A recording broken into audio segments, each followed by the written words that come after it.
Hey guys, welcome back. Today we're talking about the response that Trash Taste released about their Hasan episode. Now, if you don't know what Trash Taste is, it's an anime podcast put on by three guys, Giguk, Joey, and Connor. Then their special guest for this episode was everybody's favorite YouTuber and Twitch streamer, Hasan Piker. Now, they put up this episode with Hasan, and they didn't expect to get that much controversy from it. They didn't think that there would be so many of their fans mad about it. But it turns out that people just really don't like Hasan. Now, a lot of YouTubers will show you the dislikes. They'll use an extension to point out how many dislikes there are. I'm not going to do that because I don't want to lie to you guys. The dislike extension doesn't work. Anybody who says that it does has no idea what they're talking about. It just extrapolates based on the people who have it installed. It has no access to the YouTube API or anything. So you should never trust anybody who says, oh, this video has this many dislikes, unless it's the original creator, because they're the only ones who would have access to that. However, we know the Hasan podcast did not do well for Trash Taste, because if we just scroll down to the comments section, I'm pretty sure that every single one of these comments is somebody upset about Hasan getting on. I mean, this guy's comparing him to Diddy. Like, I haven't seen any positive comments on this. And that's because Hasan is a very controversial person who constantly gets himself involved in controversies because he himself is so extreme politically that he can't understand that people don't like what he's doing. He said a number of crazy things. He's shown terrorist propaganda on his streams. He's done all sorts of crazy stuff. He's basically the Alex Jones of the left. And I'm sure he wouldn't like being called that, but it's basically true. The guy's a little loose with the truth, if you know what I mean. Anyway, these three anime YouTubers did not like the fact that they got so much hate for this video. And they had Connor put out a statement because Connor is kind of a big Twitch streamer. So I'm going to play the statement for you now. I told Hasan as well. I was like, hey, look,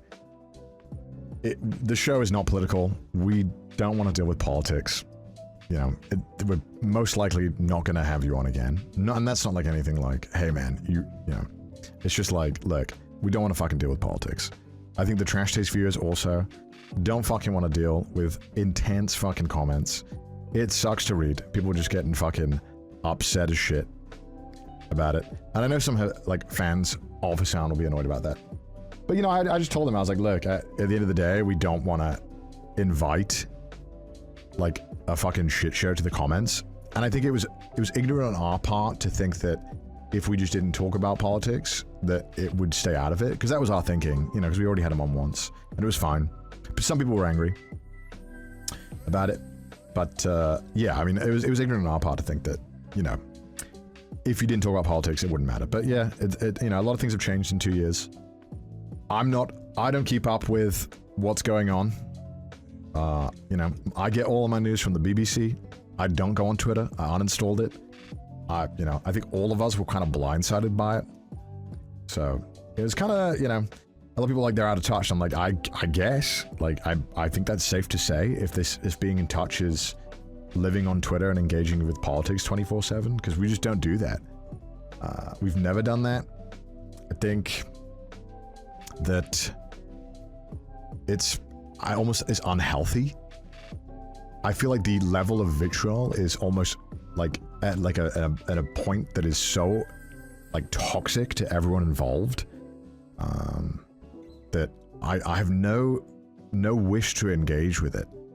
Yeah, so they're not having Hasan back on again. And I'm sure it's because of the politics and not because they found out that their entire fan base hates Hasan. I do disagree a lot with Connor's statement here. I don't think that it makes any sense at all that they didn't know that Hasan was going to be controversial. Unless, of course, they live in a bubble, which I do think a lot of the YouTubers and Twitch streamers do live in a kind of political bubble, especially the ones that are in that, you know, upper echelon of Twitch. They're all fairly left-leaning, and they may not have been culturally aware of how much hate there is for Hasan online. Speaking of which, if you don't like Hasan, please comment on this video, because I know there will be a lot of pro-Hasan glazers in the comments, no matter what I do. I really don't think it's an excuse. All they would have to do is Google Hasan's name and see all of the controversy he's been in recently in order to figure out, hey, maybe we should have this guy on our anime podcast. This incredibly controversial guy who, by the way, plays things like terrorist propaganda on his streams. And I don't think that's a good thing. You know, I think that if you're running a podcast, you probably don't want somebody like that on it. However, I guess, like he said, he watches the BBC. He doesn't go on Twitter. He's not politics brain, which which is a terrible excuse, by the way, especially because he's a streamer. He definitely knows how people feel about Hasan. Every single one of these people, all of these top streamers, they're egomaniacs. They're constantly following everything about the top Twitch streamers and everything that could affect them. So I know for a fact that they didn't have Hasan on without thinking, hey, maybe we should rethink this. However, I guess they decided that having Hasan on would help them because he's a fairly big streamer, and they said, hey, it can't be that bad, right? Basically, they fafoed. You look down here, and they definitely found out. What do you guys think? Do you think that the trash taste response was good enough? Or do you think that Connor's really just trying to cover up how out of touch they all are with their audience? Because that's what this really is. I mean, it's an anime podcast. I don't know about you guys, but I don't think of anime as like a politically charged topic, right? I don't see what purpose bringing somebody who's on the extreme far left onto an anime podcast even has, especially when you know he's just going to bring up politics. But I just don't understand why they would feel like, hey, our audience is going to be all super left-wing, they're all going to love Hasan, because that's really not the anime audience, right? The anime audience is just regular people, and regular people don't like people like Hasan, because people like Hasan are genuinely bad people. So let me know what you think in the comments. Thank you so much for watching all the way till the end. Remember to like and subscribe. Have a great day, and God bless you.